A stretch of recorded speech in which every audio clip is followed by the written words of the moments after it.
Hello, everyone. I'm Ed Gallagher, president of the American-Scandinavian Foundation, and I'm very, very pleased to welcome you to Scandinavia House on this Arctic Day to hear more about the Arctic, specifically the artists who are in our current exhibition on the edge of the Arctic, or the Arctic Edge. They are with us today to talk about their work, their experiences working in the Arctic, with the distinguished photographer and critic, Erika Larsen. We're very pleased particularly to have them here today and also with this exhibition because it celebrates our fellowship program. ASF has been giving fellowships, cash awards to artists and scholars for over 110 years. And this enables Americans to go to Scandinavia, Scandinavians to come here to pursue their work and research. This year we have about $1 million to give away, so it's a great program. And this afternoon, the exhibition will be open after the lecture, and please visit it if you haven't already, and please go back if you would like to see it again. And I'd like to particularly thank the donors Inger and Bill Ginsberg, who made this exhibition possible. And of course, I want to thank all of our members for supporting us and all of our friends on our Scandinavia Online YouTube channel. So welcome, and now I'll turn it over to Emily Stoddard, who is going to introduce the artists. Thanks, Ed, and thank you everybody for coming today. I'm just going to give a few words and introduction to our panelists today. As Ed mentioned too, that the exhibition's open this afternoon until 6, so I hope you stop by. And we've also extended its run till March 4th, so it's on for a few more weeks. Just a few things. The artists and Erika will be speaking for about an hour, and then we will have a Q&A afterwards, so feel free to save those questions for the end.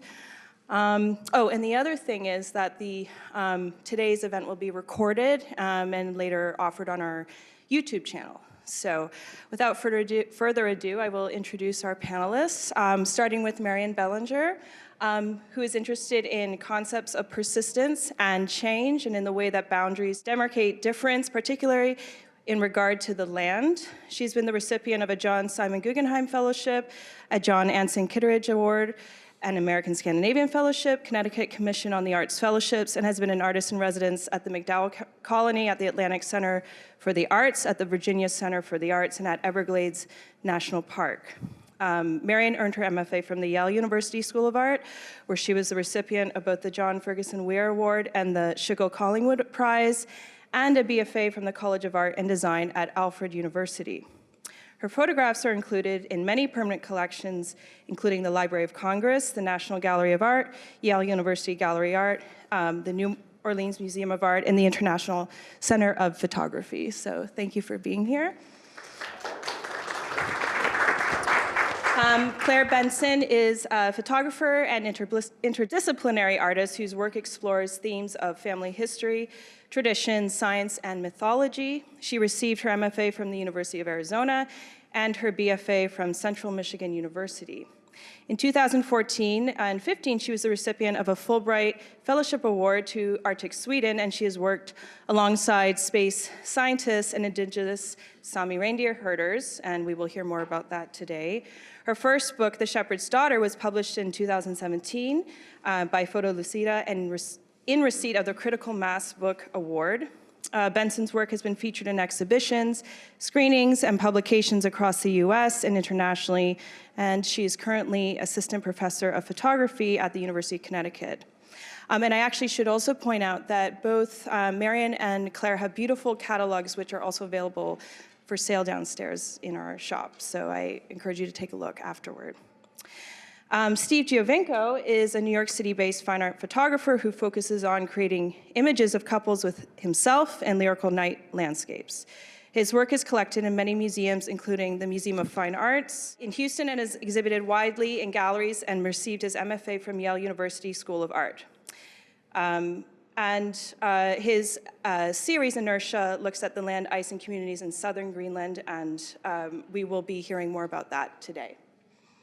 Finally, with Erika Larsen. Erika is a transdisciplinary storyteller who believes that photography is a practice to expand our understanding of time, place, and people. She is fascinated by how we communicate with nature and often focuses on learning from people who maintain strong relationships with the natural world. Her monograph, Sami Walking with Reindeer, reflects her time living in the Scandinavian Arctic. Her second monograph, Materia Prima, is a collection of photographs and poems that explore ritual and the process of remembering that we are nature. Her work has been included in the Smithsonian National Portrait Gallery and the United States Embassy in Oslo. Erika is also a lecturer at the Peruvian University of Applied Sciences in Lima, Peru. So without further ado, I will let you start the conversation, and thanks again for being with us. Thank you. Well, I first want to say thank you all for coming, because now you know what the Arctic feels like. And so it's very apropos for sitting here today. I just want to start off by saying the Arctic is one of the most special places on this planet, and it's truly magical. Today, this conversation with these three amazing artists will be able to just get a glimpse of what that magic is like through three different perspectives. But beyond magic, it's actually a really profoundly important place.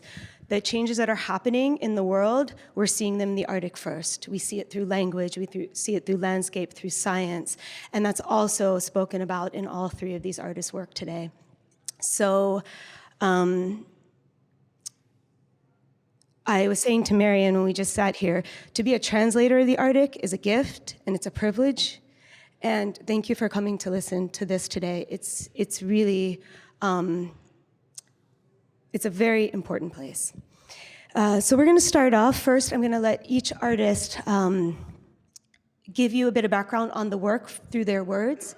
And Marion, if you would start. Hi, thanks for being here. So I'm going to talk briefly about the work that's in the show upstairs. And it's from my series called Rift Fault. Rift represents the North American tectonic rift that goes mainly through the Atlantic Ocean, but also through the middle of Iceland. And fault represents the San Andreas Fault, the opposite edge of the North American tectonic plate. And most of us know that that goes up through the state of California, then out to sea. So I set out like an enormous task for myself. I wanted to photograph the two land-based edges of this plate. And I was drawn to it because I was discouraged and kind of like amazed at how much human beings had shaped the surface of the earth. I mean, people have become the major geologic force on earth in the last 50 years.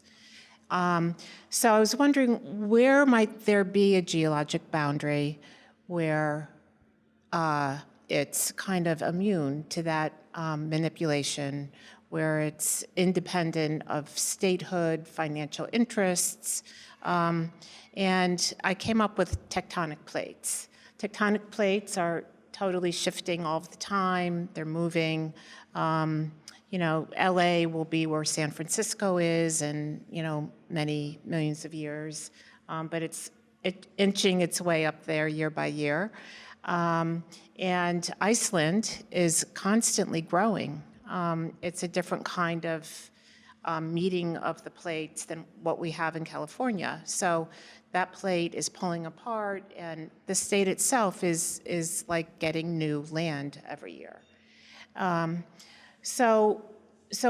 When you go to see the show, you're going to say, "Wow, this doesn't look like the Arctic." Yes, because it's California, but it's related to the Arctic in the sense that it's a geologic phenomenon, the other boundary of the plate that runs up to the Arctic. So this is very new land in Iceland. And it's incredible in Iceland because if you start like at the plate where the plates meet, you see lava and new land. It's hot. You could feel it. You could see the steam. There's all kinds of geologic activity. Then as you walk out from the plate to like the either way to the ocean, the land gets older and older and older. So that here's the lava in Iceland, and then hot lava you'll see earth forming. Then moss comes, it's the first. So it's really interesting in Iceland because you get to see living geology and, earth forming, land forming, and trees growing eventually when you get out far enough from the plate edges. Thank you so much, and thank you all for coming. I really, really appreciate it. So my name is Steve Giovinco, and these are some of the images that are upstairs. These are photographs that I made in Greenland, and they were sponsored by a grant from the American-Scandinavian Foundation, so thank you so much for that. It was really life-changing, and this was the second trip of traveling to Greenland. So basically what I do is, these are made at nighttime, so I have a digital camera and set on a tripod, and then I make these very long exposures. And so sometimes they're an hour long, sometimes they're 2 hours long. And as a result of that, they have this kind of very eerie, kind of unusual kind of light and shadow that's just very kind of unearthly or just from another world. And it kind of relates to the place itself, which is very primordial.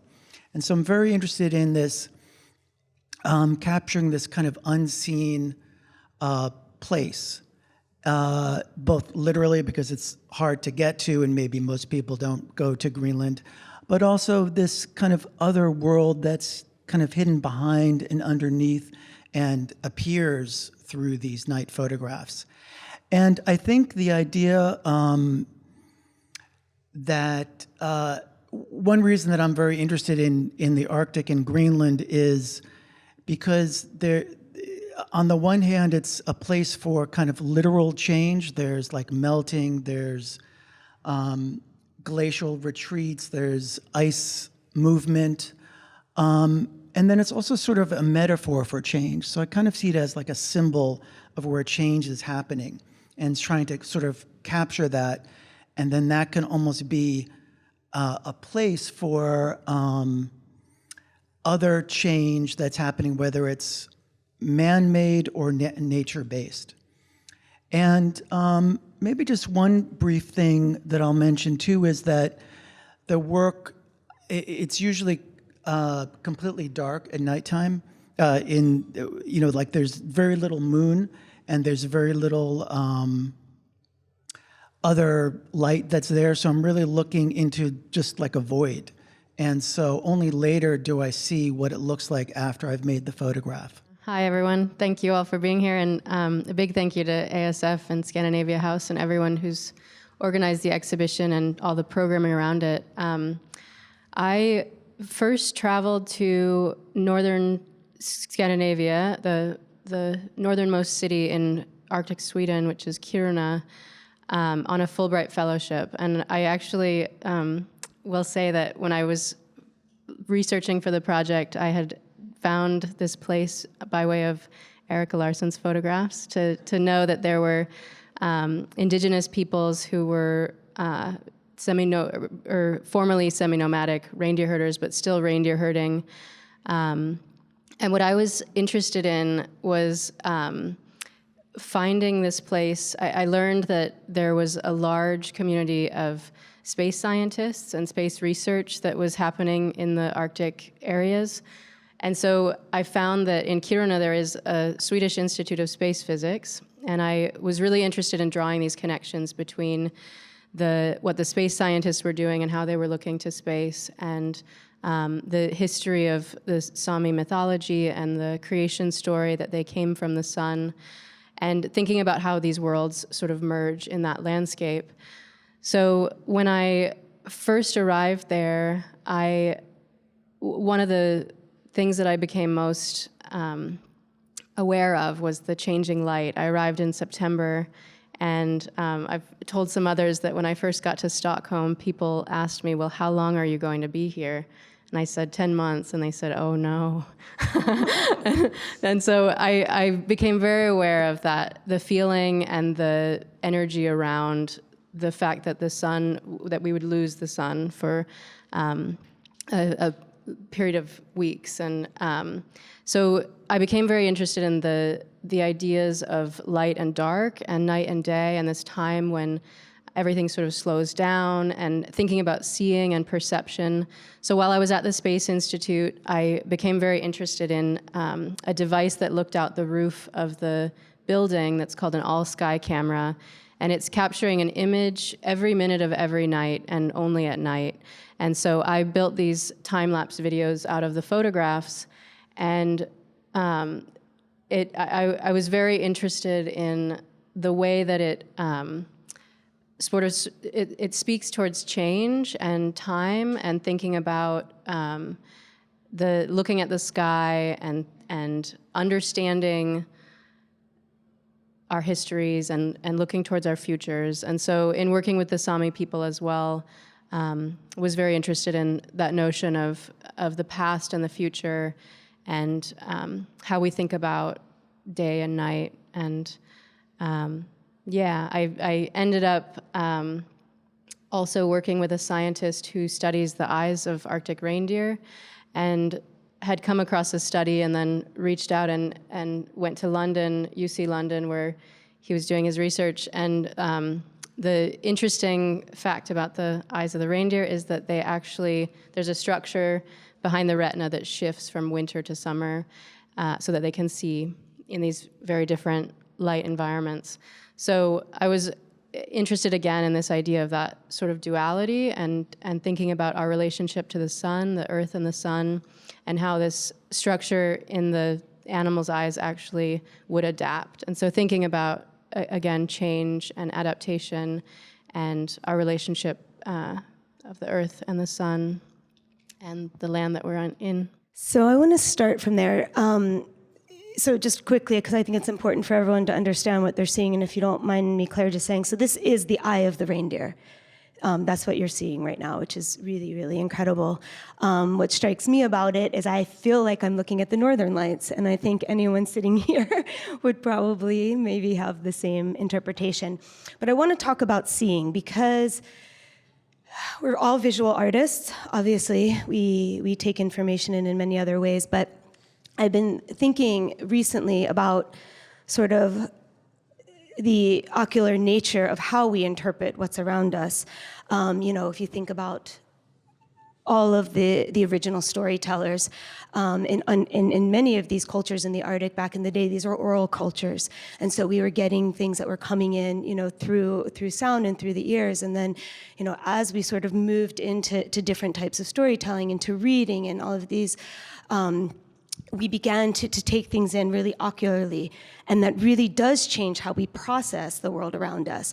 And what's interesting about these three artists, and I'm going to open this up to who's ever willing to take it, is, someone like Steve says, I'm not looking when I'm doing this. It's the time of the photograph. I'm experiencing with other senses. When I think about Marion's work, she's also saying, it's what we don't see. And then what Claire is doing is head on. She's just going right into the eyeball, but it's not really about seeing, right? It's about what we don't recognize in what we see. So is anyone willing to kind of talk a little bit about seeing the Arctic and the choice to be a photographer as an interpreter, using the photography to do this, because it's very specific? When I made these photographs, I was using a 4x5 camera, which is kind of older technology, analog. You put it takes a big sheet of film, you put the dark cloth over your head, you look through a ground glass screen that's, the image is reversed and upside down. And so, when I'm composing the image, I'm actually not seeing the whole image. I'm like, I have to move my eyeballs around the screen to kind of look at the edges, then I look at the center. It's kind of a dim light, and it comes and goes, and sometimes you get light flares from, coming up from the sunshine that's getting underneath the blanket. So, at the moment of making the picture, it's like I do my looking kind of before I go under the dark cloth. I kind of compose it, and then there it becomes very abstracted, and it becomes, kind of a structural issue. I see the composition. So that's one layer of seeing. The other thing that you referred to is like what is unseen, and photographing the plates, and what's underneath the ground. It's like there's the boundary of the normal, kind of the plate itself, and you can see it or not. And then there's the boundary of what's underneath the earth that we're standing on, which we clearly cannot see. And so, the work alludes to that, but it doesn't actually show that. So some of the pictures look very mundane. There's a house, and sitting on a piece of land. Well, that house is on a fault that is actively moving and may erupt or, shake or whatever. But you're kind of taking my word for it. I think I read it referred to as the dramatic changes in the unseen. Yeah. And I mean, in general, I think this is what's happening to us all the time, right? There's change going on all around us, and we can't take it. And I actually think even in your work, I think you said when you start to speak about the Anthropocene and how we are dealing with climate change, we actually can't take it all in. Right. We have to have levels of unseen to be able to process the world around us. Yes. And, when I was photographing the plates, I worked with a scientist who was doing earthquake research, and he gave me sound, like recordings made like down into the fault itself. And so that, that's another way to access it, but like from a sonic landscape. And then finally, I just wanted to mention that, there's all of that, but then I have a granddaughter who's blind. So it's kind of opened up to me like different ways of experiencing the world, so it's like tactile or it's sonic. And I've become more and more interested in, the sonic landscape and how that may intersect with a visual kind of, photograph or video. Well, if I could take that, this is very interesting. So there's a phenomenon, or I call it a phenomenon, and I would like to see if any of the three of you have experienced this, but in the coldest times of the Arctic, sound travels so much faster. You can hear like a tree branch break, and you would never see a tree. You're like on open tundra. And so there's this actually traveling of sound in the cold landscape. And so I wanted, since, everyone will get down to see the show, everything's about images, but would someone be willing to talk about the sound of the Arctic, especially in the coldest days, like today? This is really fascinating because I think when you're initially talking, Erika, about the idea of kind of mythology and the other elements that are kind of maybe were forgotten about and then were replaced by image making maybe. And then I kind of began to think like, well, maybe there's also mythology about images too. And somehow that, as Marion was talking about, we can only see so much, and we're trying to capture, I think maybe all of us are really trying to capture things that can't be seen, ironically using a man-made mechanical object in this remote places. So I think that's something very interesting. But just to go back to that, and there's more to talk about that, but the sound I think is interesting because I was at the edge of kind of this dead glacier in Greenland, and there were two sounds, actually, now that you mention it, that were just really powerful. And one was like, I almost felt like there was a power plant, sort of like somewhere. And yeah, like a really strong, like Con Ed power plant or something. And that was the water rushing underneath the glacier. So it really sounded like this mechanical, throbbing, terrible sound. And it was really uncanny and very odd. But the other thing was I heard sheep, and this was an area where there were sheep farms. And so there were sheep that I couldn't see that were really far away, and they were on the other side of the glacier of this area. And so it was very odd to have this churning sound, the sheep that were unseen, that like, where the hell are sheep out there? So bizarre. And then like the Northern Lights, which is not sound, of course, but is like this kind kind of mythical light that's sort of coming over you and kind of enveloping you. So I think I think the idea of, how to visualize something, I think is really fascinating. How to visualize something that's a concept or an idea or a place or something that goes through time. And, there's a lot more to talk about that.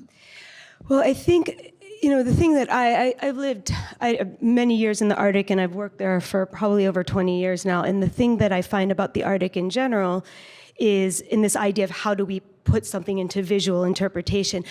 I think the first step is you have to experience it, right? Our visual interpretation and the way that we take everything, it comes from that which we become a part of. And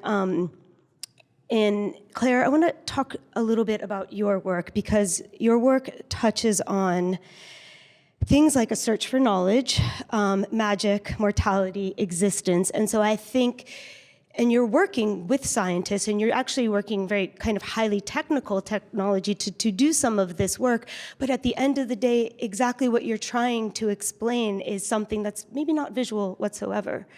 Would you mind talk about that process a little bit? I've, for a long time, been interested in these connections between things that, for me, are very strong connections or direct connections, but that most of us wouldn't normally think about connecting these different pieces. And I think that the idea of science, and I had a strong interest in the way that science was this sort of search for knowledge and understanding, and then at the same time was looking at family history and trying to connect with ancestors and traditions and elements like that. And so, I think that to me, it's very connected. I know when I spoke with Erika earlier this past week, we talked about the connections between science, when traditionally science was very connected to spirituality and alchemy and magic, and all of those things were very tied. So I feel like in my head, I'm still living in that world where these things are very connected. I don't know if that's... Well, no, this to me, thank you. And it touches on the next question and everybody's work here. So I think, Claire and I talked a lot about this, and I'm in school for this Hermetic philosophy, and the thing that comes, most of the things we discuss is the time when science and, our spirituality and our connection to the landscape and the fact that our nature we're all intertwined, so you really couldn't separate it, right? And then we sort of hit the age of enlightenment and we become separate somehow, or at least we think we are, I think, or that's what's kind of comes out. And so, all of your work, I think the one thing that hit me the strongest of talking to all three of you was this human fragility, human disconnect from the landscape, the Anthropocene, and that what we're seeing in the change in the landscape is actually a cause of humans. And I think this is really, I just think it's an interesting question, and I don't know the answer, but, I asked you all, if we think nature's self-destructive, and are we a part of nature? And all of your work hits this head on, but in very different ways, in lyrical ways, and in the unseen, and in the discovery through trying to understand what it means to be human in these ways. So can we talk a little bit about that, about what it means to be a part of nature, but at the same time, really a part of changing the natural landscape? Of course, we're part of nature, and I think that we've found ourselves in quite a pickle, because we're destroying our habitat, and so kind of really we have to do a major adjustment, and these things happen, in different degrees throughout nature, but it's really kind of out of whack and scary. And so I think I just think of things like, this green, shift to more green technology. I mean, that's respecting nature. It's harnessing the sun. It's not extracting oil. It's, all of this stuff. But photographically, I think that for me, most of my work has been about like this terrific power of nature. And on the other hand, how do people live upon the earth? And how do we, people live on the edge of a fault that is overlooking the ocean because, life is short. So it's cheap land because it's on a fault. I can enjoy the ocean. But, we know that time is long. So, it's kind of like, it's longer than we can conceive of. And so it's kind of readjusting the way that we think about, how things coexist in the long run. It's not a short term. People talk about, this discrepancy between older adults who don't really want to deal with climate change and the kids who are like really freaking out. Major anxiety about what's to come. And so there's like a big gap there that needs to, a major readjustment. So, and I think that all of the work I do kind of skirts around all of these questions. And Steve, you talk a lot about inertia. I think it's really the one word that I took away from when we spoke. And I think your way to touch this sort of geological time versus the more corporal time, you do this through your photography by addressing a sense of inertia. Could you get a bit into that for us? Yeah, thank you so much. And I was really thinking about this a lot last night, this idea of inertia and sort of how to capture these things that aren't seen either at nighttime or, as we were talking about, like climate change. How do you actually photograph it or capture it? And so I guess I was thinking it would be great to have a camera or make like a 5-year long photograph of the Arctic. Maybe it's been done, but I'm not going to do it. That's not possible. But I think in a way my work is kind of referencing that, because if I take like an hour-long photograph or 2-hour-long photograph, it's kind of hinting, again, not in a direct way, but it's kind of referring to this passage of time. And what is the passage of time? It's a way of sort of collecting, again, this kind of contrary notion, of you're taking a picture in, normally it's like a brief moment and you're capturing the moment, but how do you capture longer essence of that? And so by the longer exposure, I think I'm kind of referring to that idea of, how do you connect to these other things like inertia and like these natural events that are just kind of crushing forward. At least that's how I certainly see it, and certainly see it in Greenland. It's just like, I was able to feel like I was disappearing into the land and then also really connecting with it in some particular and very deep way. And I think that's also part of the inertia of just kind of being connected with it and just moving forward, if that makes sense. No, thank you. And I'm, Claire, you're not going to get away from this question. I want to pose it to you as well, because there's a quote that was said about your work, and it says, "Can philosophical thought soften the gap between our consciousness of geological time and that of corporal time?" So talk to me about time in your work. I'm interested in the way that we can look at time in a sort of collapsed way, or when I think about this project especially, I think about these sort of histories and futures that we're simultaneously investigating and trying to understand.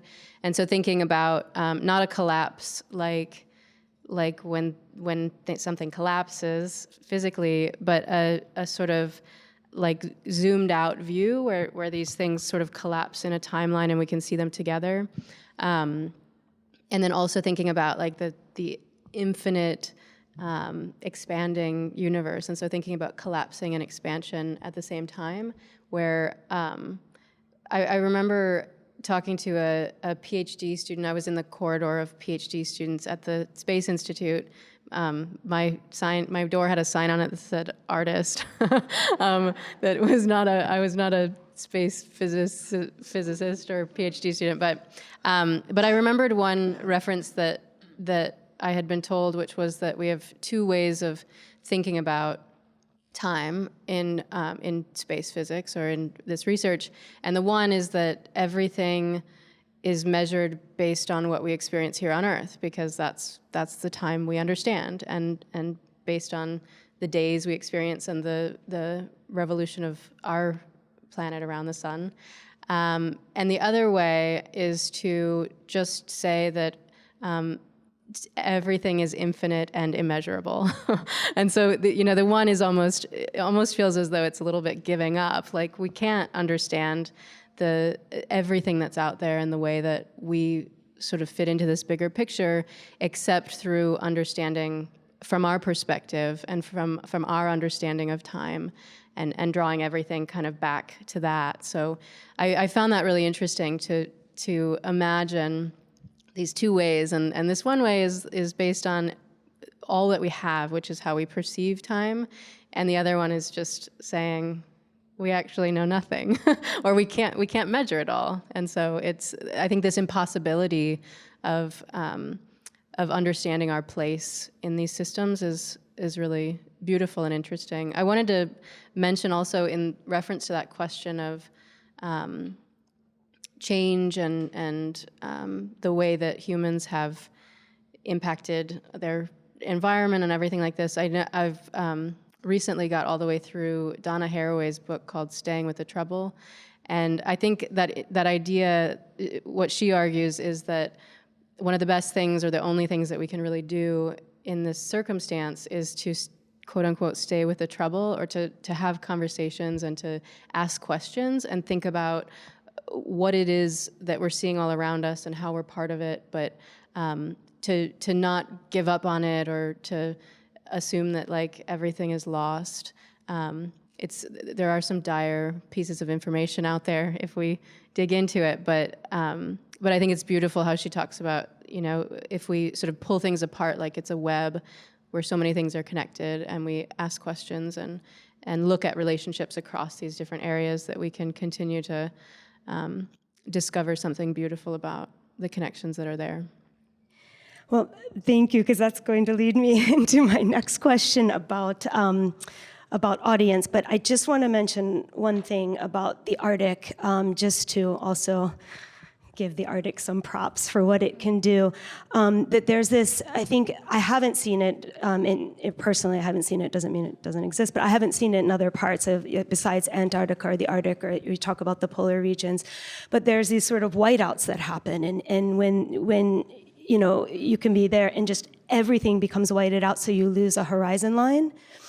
And if we really think about what happens to us when we lose horizon line, we lose a lot of our perspective to, I think, the sort of time and space that we use to locate us in the world. And so when that happens, I notice that like you really, time becomes expanded, and then you don't know where you're standing from. And so there's almost like a breakdown of the way that you relate to things. And so I found it as often the Arctic would, through these sort of physical climate changes, it would force me to perceive things in another way. And I think I remember sometimes sitting, especially when I think about the work you're doing, Marion, like this geological time. I mean, I remember sitting there. I'm like, I don't know if I've been here for 15 hours or 5 minutes, and it allows us to really think about the power of nature, but also the power that we have to connect to it. And so. I want to talk about audience. So I was listening to this podcast actually yesterday on the way here to see Emily. And they said something about Paul Klee having some of his pictures on a wall, and he walked in, and everyone, oh, what do you think? Or I don't know. And basically what he said, and I think it was an empty gallery, like he might have been going in for a walk. And basically he said, what's missing from this is the people. because the people are what bring the life to work. And I think about the ancient storytellers, I think about the shamans from the Arctic, and the stories don't exist without the audience, and vice versa. And that's where, things can kind of live and go off in a new way. So, we're as artists and looking at these changes, talk to me about the audience in terms of how important it is to share what you're sharing. Because I think, Steve, you said something that what a privilege it is to be able to see things like this, because not everybody gets to do it. But through your work, then you're able to share it here or share it in the gallery. Talk to me about the audience in terms of the work. Yeah, so I think that's also a really good question, because I think that I am, a fine art photographer, so I'm trying to connect to people in art galleries, curators, museums, and other things, but also hope that someone else who is going down Park Avenue might look at the work and then begin to sort of wonder about how this might be affecting them in some way and kind of make a connection in some daily life. So there's melting that's happening in Greenland, and well, they're building the East River kind of wall in the East River Park. Or I'm reminded of if you remember Hurricane Sandy, that the subways were flooded. And that's kind of indirectly or very directly maybe related to climate change.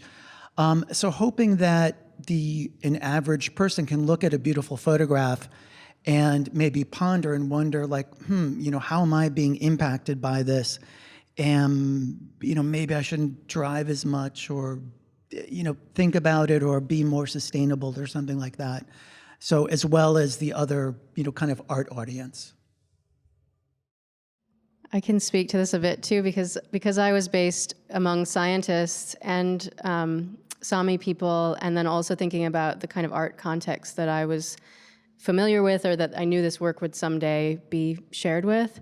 And I remember working with the scientists, they speak a very different language than artists, it feels like, even though it's actually very similar too. It's this language of inquiry and curiosity and looking for connection and pattern.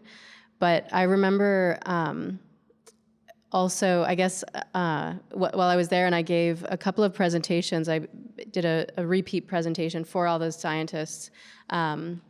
And a couple of people showed up to both presentations, and I said, it's just going to be the same presentation.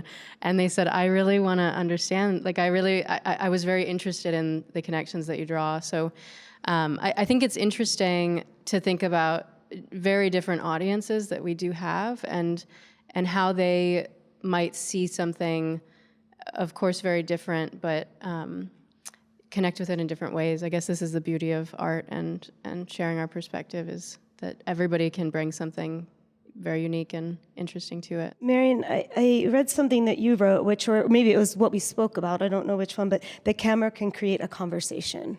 It certainly creates a conversation for me. I engage in a conversation about what I'm seeing in front of the camera. Some people say, how can you're out in nature, how do you determine where to put the frame? Because there are trees here, there are trees there. How do you choose to put the camera here? And, I don't know if I can precisely answer that, but, there's certainly some kind of conversation that occurs when I'm out in the field. But there's another conversation because I create a dialogue with my work. Like, I have an idea when I go out. I'm sure, artists have ideas, and then it's not until you actually make something to look at, and that something speaks to you about what the next step should be. So it's humbling in many ways, because it may not be what you planned. And so that process, that dialogue that goes back and forth between, your kind of subjective ideas, the research, the artist may do. I love to read books. I get so many of my subjects initiate, from books and things that I read. So it all kind of becomes a cacophony at some point where, there's like a lot of different influences. And then, it kind of gets crystallized, when you're editing down. And I wanted to just mention, like for me, in terms of audience, the book is really important.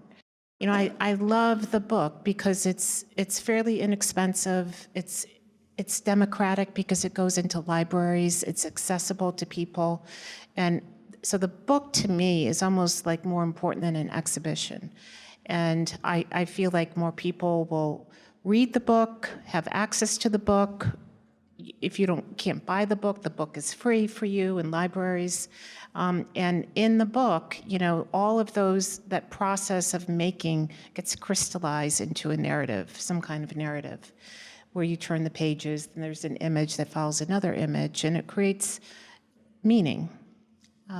But in your book specifically with this, you actually, that the viewer, or I guess the holder of the book, the audience, has the ability, they really have some agency. We have the ability to put images next to each other in different ways. Can you talk about that decision? Yeah, so in my book, Riff Fault, I have kind of two books in one, and you can turn the pages flip up instead of out, and you can flip Rift and flip Fault. So, like, it's certainly paired in a particular way that I structured, but you can turn the pages and pair one image of Fault with an image from Rift, you know, any way you want. And I thought of that from the very beginning. That was important to me because the plates are constantly shifting. And I wanted the structure of the book to reflect that geologic fact. But it also is like, it does kind of give the viewer some agency as to determination. How do you want this book to be read? So you have my interpretation, and you know, it's not the only interpretation. I could vary that, but you can also make your own interpretation. All of this work, right, it exists because of these artists, but it also exists because there's an audience to discuss it. And the topics they're talking about is, you know, our connection to the natural world and what that looks like. But in this specific body of work upstairs, I think there's one person in the images, and that's yours, Claire, and that the person's looking away. So in Marion's work, I mean, there's really an absence of any people, but of course, everything you're talking about affects people. Steve as well, I mean, not a person. And then Claire, you have one person sort of walking away. So in all of this work, there's no people. Can we talk a little bit about that? Yeah, Marion, go please.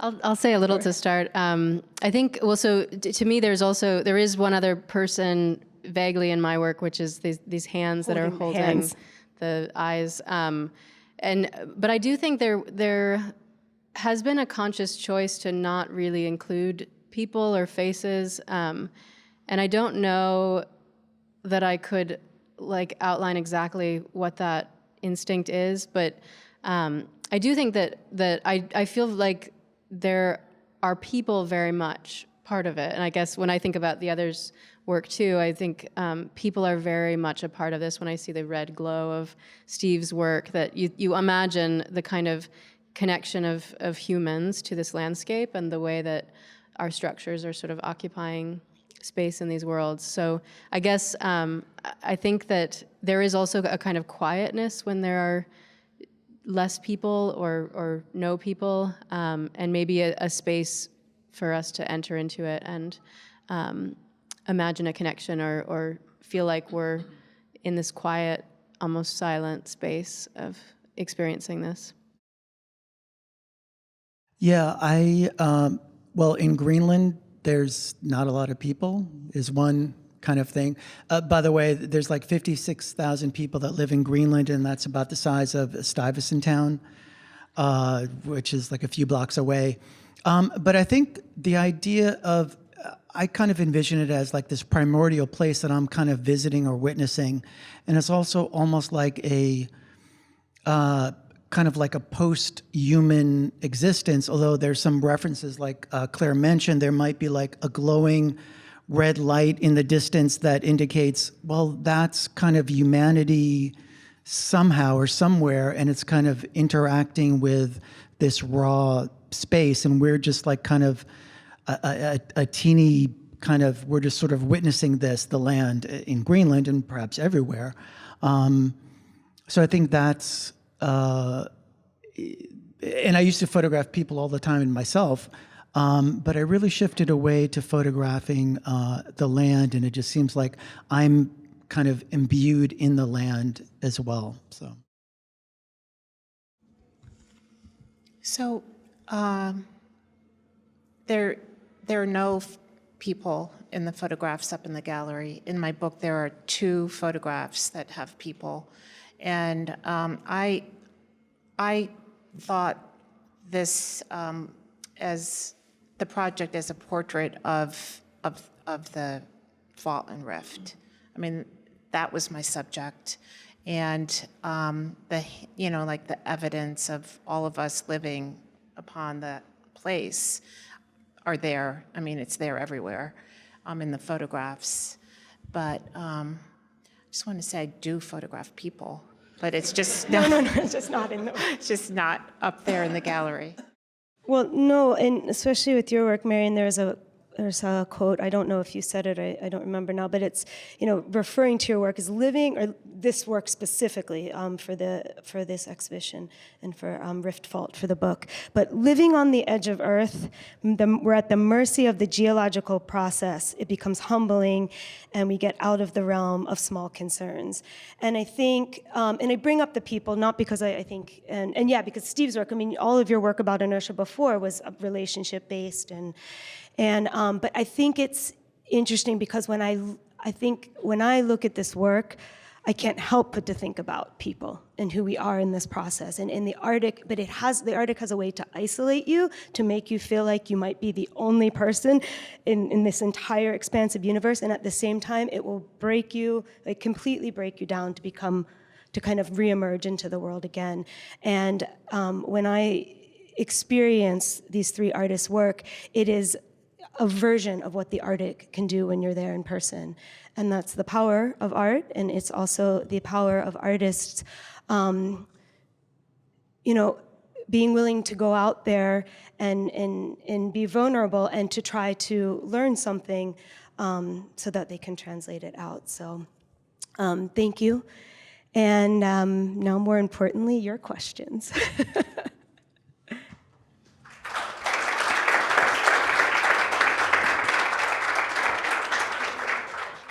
There was a lot about the scale of time, and in Marion's work, it's decades, and in your work, there's a year, and in Steve's work, it's hours.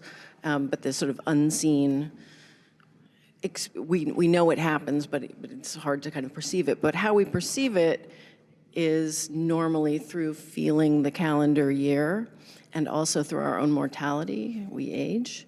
But we've messed with both of those at this point, to the point where there's the climate crisis, and we don't have seasons in quite the same way. And you're talking about the Arctic, the light being different. So if you move into a space where night is day and day is night, or there isn't a day. And then the other thing is we've also played a lot with our longevity. So we're living quite differently. So our perception of time is even altering even more. So I'm wondering how that kind of tampering fits in to this kind of trying to map out time.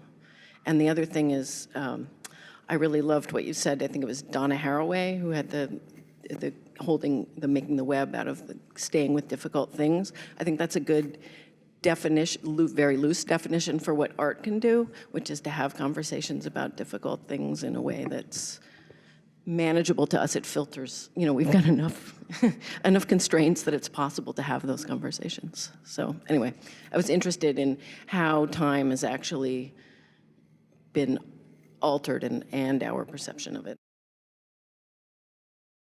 I'll say something to start. I think one of the things I'm thinking of is that when I was up there in Kiruna, there was also something happening that was really special and unique during that time, was that there's a underground mine that's an iron ore mine in Kiruna, and there were a lot of news people coming and reporting on it because the town was beginning to shift the town, the center of the town, to another location because the vein of iron ore was going underneath the city that they were going to continue digging. And so this element of our impact and the sense of time, the town was like around 100 years old, but there was a sense of history and tradition or generations of people who had been in a certain place or building or connected to a certain space that was their home and had to move because of this human impact that was going into the landscape, right, where they had built the town. So, and I think that became a really interesting thing for me because I was also interested in the way we look up, but also, we're sort of like pointing instruments up to find new information and knowledge, and then at the same time going down and extracting and exploiting the resources for all of these things that we use in the world that we live in. So, I mean, I think that element felt really present and was sort of inescapable in the end. I don't know that, I think it just draws for me it drew in another piece of the puzzle, and something that became a bigger part of that web was to kind of try to think about the relationship of all these things and the way that a town of 100 years old could easily sort of, one of the buildings was physically going to be put on wheels and moved across the town, and so it's just kind of wild that we can do these things. So, I'm wondering, any of you, how our physical bodies or human bodies reflect geology or the terrain, because I think we do. How our physical bodies might reflect or mimic or carry some of the changes in geology and the earth? It's an interesting question. I think. Yeah. I think that it's just our lifespan is just so small. We weather, we age, we shrink. Shifts occur. A friend of mine just got her shoulder replaced. I saw the X-ray. It was like kind of amazing, so this idea of being cyborgs, reminds me of like things that we put into the earth to hold, it's mainly extraction, but other stuff as well.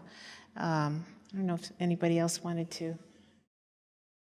Well, yeah, I think that's interesting. I guess what came to mind for me was, maybe not me, but when I was in Greenland, there were farmers and sheep farmers, and just seeing how I went initially there like 5 years ago and then came back 5 years later. And so I could literally see changes that have occurred, like ice has literally retreated and other things have happened. And so it's impacted them, the farmers, because they're physically, working with the land, and they used to physically be able to go across from one town to the other during the winter, but now they can't because it's too warm. So I guess I'm just thinking about that physicality in terms of how they're living their lives and how it's being altered to them, and how the physicality for them is being altered. I think I'll add something to that Marion's reference to, that we are our timeline is so small compared to what we know has and will exist. But I think also about in terms of perception and seeing and optics that sort of started some of the conversation, is that if we look at the visible spectrum of light that's visible to us as humans, it's so small compared to what we know is even measurable by devices that we have. So it's fascinating to imagine all the things that we actually can't see and that we can't know and that we can try to measure, but that we'll never fully understand or feel. So it's quite beautiful to think of how small we are, actually, and yeah. I thought that all of the works were very, very compelling. In particular, Steve, I wanted to ask you, so the work, the different pieces that I saw bring about different emotional reactions in me when I'm looking at them. And Steve, when I look at your work in particular, it's compelling and it's beautiful, but I also feel a lot of fear because it's like looking at a different planet, a place that I've never seen the likes of that on Earth. And I've just wondered what the personal experience was like. Were you scared? Were you alone? Were you cold? Emotionally, what did being in this place under those circumstances do to your head? And what was that experience like? Yeah, and also shout out to Regina. This is like 2 or 3 lifetimes ago, I might say. So thank you so much for coming. It really means so much to me. Thank you. Yeah, I think that's an interesting question. I was terrified for most of the time. The first time I went, I thought I might get lost and die or something. I was thinking about death when I was looking. I was like, oh God, I'm going to die out here. So I wondered if you felt that. The first time I was really, really scared. The second time, because I actually had to go back to the same area, I was really familiar with it. But I think, I was alone, and it can be very challenging to do that. But on the other hand, I sort of alluded to this a little bit before too, that it's, I don't meditate, but it kind of reminds me of like a walking meditation, what I imagine that would be like, because I'm working at nighttime with a headlamp and also with my phone that has a map on it that can be, so that was a lifesaver. It was terrifying, but also very beautiful, and again, sort of like dissolving into the land and being, so it's very enlivened, very kind of, feeling alive and also disappearing at the same time. And then just as a side note, just to be sane, I would listen to BBC podcasts and other weird things that I would listen to. And music was almost too scary for me to listen to because I was already in this other kind of altered state. So I don't want to go farther away. I wanted to hear, I would hear human voices talking with the podcast. And I found that to be helpful because there would be, maybe a week or two where I wouldn't speak to anyone else. And then I might speak to someone for hi, how are you? When's the boat? And okay, and then see you later. That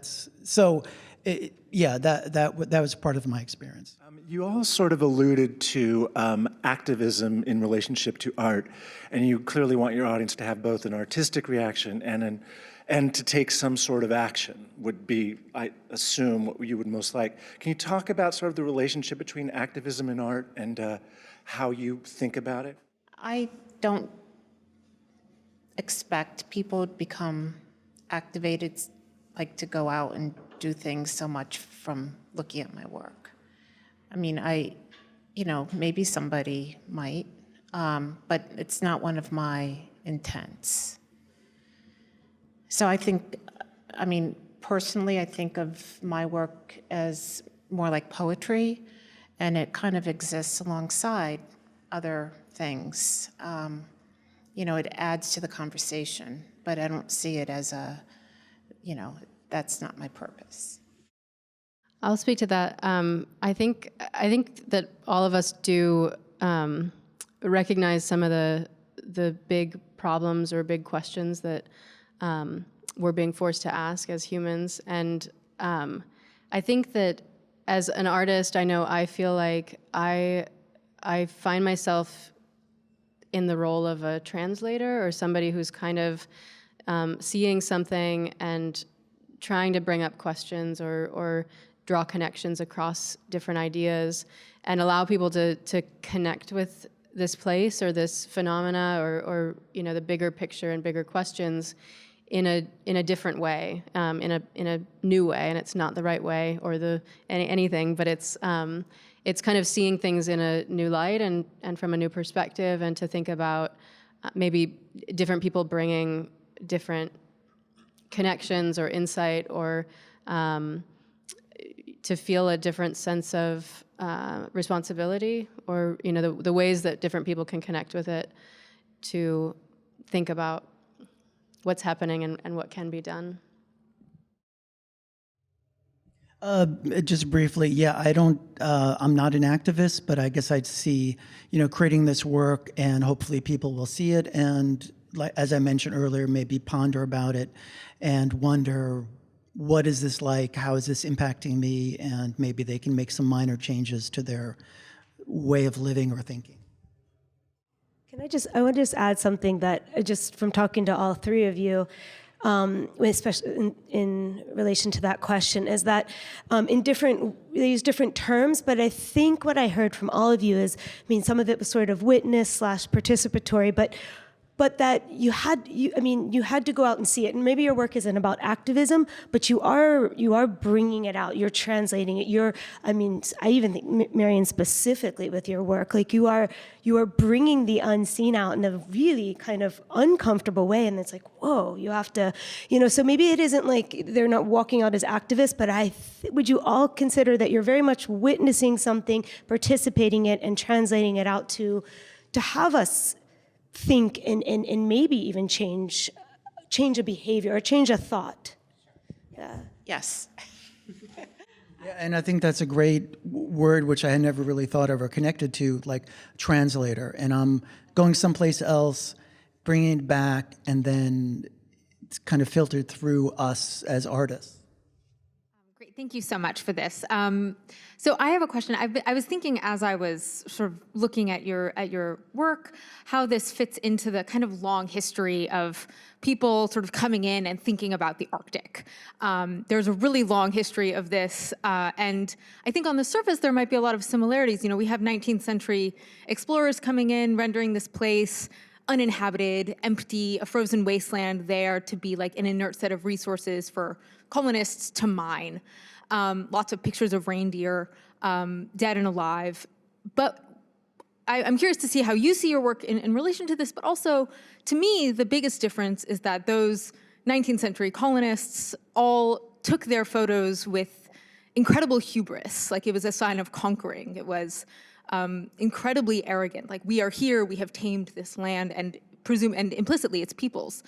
In your collective works, I saw a lot of humility, but also the uncanny. And so I'm sort of curious in my second question, like, what do you see the role of the uncanny in contemporary climate crisis discourse? Because this is also very different from the views of the Arctic. We see, the sort of starving polar bear on ice, crashing, glaciers like crashing to the ground. There's a sense of crisis, of loss, of tragedy, of blame, like you, viewer, are to blame for this sad polar bear. And a lot of people have talked about how that's just not very effective. And what I see you doing is something like very strikingly different. I think it might have something to do with the uncanny, but maybe you're trying to do something different. And so I'm curious sort of where you see your work fitting into like the long history of Arctic imaginaries, and also, in the way we sort of today think about the images of the planetary emergency. So thank you so much. Yeah, maybe I'll jump in. I think that's a really great question. I really love the idea of like linking kind of conquering or colonial ideas with photography. And I think there's a long history of that. And I think there's also a history in photography of documenting change, whether it's man-made or not, or other ideas behind that. But I think that's something that photography, quote, does well, or there's a history of that, of photographing land and, the Western landscape and things like that. But in terms of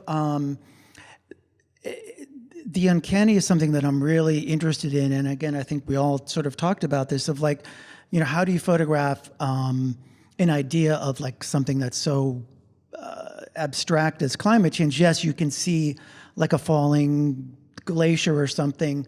But I think, we're artists and we're, like poetry, I think Marion mentioned correctly, is a way to access in a more authentic way, or like that's the only way I know how to do it anyway, so it doesn't really matter. But I think that's, maybe that's a way that will connect or resonate in some more authentic way, I guess is the idea. So. Yeah, it's a really good question, and there's a lot to unpack. There's a lot of gears spinning right now that I'll try to stay on track and answer it concisely, but I think that concept of conquering or of like mapping territories or understanding this landscape, I actually think that when Erika spoke about this magic that's in the Arctic, for me, part of that was this kind of humbling moment or feeling that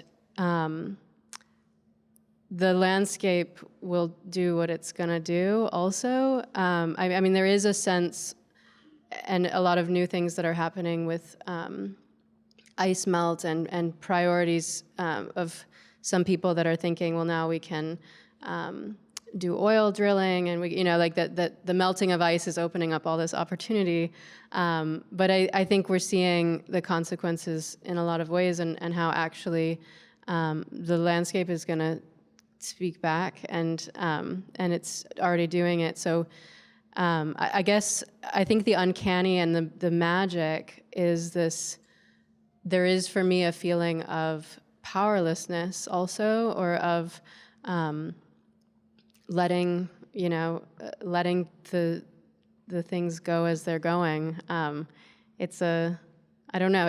It's an interesting contrast then to this idea of conquering, and it makes me wonder if some of the people throughout history got up there and thought, oh gosh, I feel so insecure and I feel powerless, and so I'm going to put off this sense that actually I'm very powerful and I've conquered this landscape. And it's a difficult and complicated question. Yeah.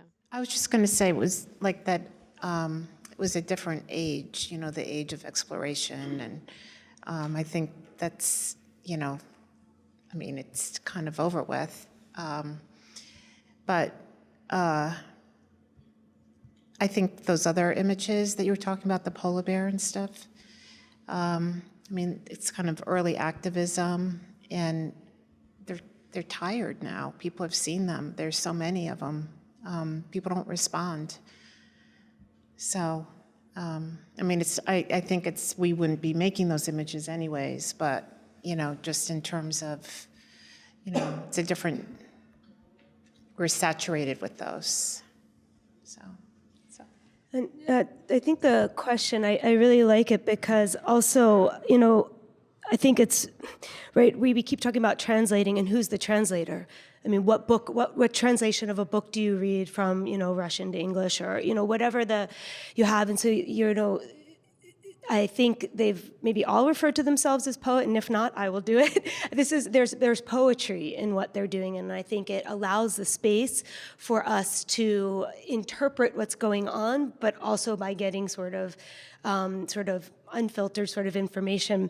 But someone said about Clare's work, and I think it actually fits for all three of your work, is sort of beauty or the uncanny in the unknown. And so within that, when the artist or when the poet embraces in there, there's this web of nuance where we can ask questions quietly. And I think I would say when I see your work, you've all done that. You've immersed yourself. You're asking questions quietly, but the work speaks so loud, but it also doesn't hit us over the head like a polar bear picture. It allows us to really think about, I love what you said, think about you look at Steve's images, you think about your mortality, you think about death. That's really powerful that an image can do that to you. And that says something about where, these artists have put themselves to be able to translate that out. And, but anyways, yeah, it was really beautiful. They said this sort of web of nuance where we can ask questions quietly. And when the artist is doing that, and translate, it allows us to do that as well. Thank you. And thank you so much for sharing your work and for doing this panel. But my question is a little bit more on your process. What is it like to sort of go into and live in Arctic communities, and how do you go about building relationships and connections with people who you're kind of living with? I interacted with two main communities, which were the scientists and the Sami people, and I was very. I went in wanting to be very sensitive to this idea of, or the history of, being an outsider and going in and kind of being interested in this culture and you know, the traditions in this kind of othering sense. And I remember I actually, when I first got up there and I was just doing research before even going for the project, I remember thinking I really need to connect with some of the Sami people and like in a way that would allow me to see into this, but not be like the scientist that's researching people. And so I think that I actually I was just telling the group over lunch that I met this woman when I was out behind the Space Institute. I was walking up the mountain and picking blueberries, and I met this woman that was, you know, we connected on this hike, and she was asking questions, and it turned out to be this woman who's a pretty famous artist, or she's well connected in northern Sweden, and is from Greenland, and does traditional dancing, traditional Greenlandic dance. And she's married to a Sami reindeer herder. And so she said, you have to meet my husband. And I feel like making some of the connections that I did, people were like, oh, you're going to have to meet this person. You're going to have to meet that person. One of the scientists said, oh, we have a scientist who's married to a Sami guy also. And so there's, you know, I feel like there is this thing in Scandinavia that is a little bit of a, people would tell me, oh, they're kind of cold at first. You know, it's hard to get to know people or get them to open up. But when they do, it's really, you form really lasting bonds and people open up really quite a bit. So I think what was important for me was to approach it with a sense of sensitivity and understanding that I'm not gonna tell anybody, you know, what it's like here or what the people are, who the people are, but that being in that environment and kind of trying to be receptive to what people were experiencing, what the history had been, and how it even continued. So, yeah. There was a deep language barrier. I barely knew like a few words of Greenlandic, which is like incredibly hard. And then the second language in Greenland is kind of Danish, and then there's a little bit of English. So I would try to interview and talk to farmers and try to, so I'd meet them and like ask how they, you know, sort of kind of do interviews while I was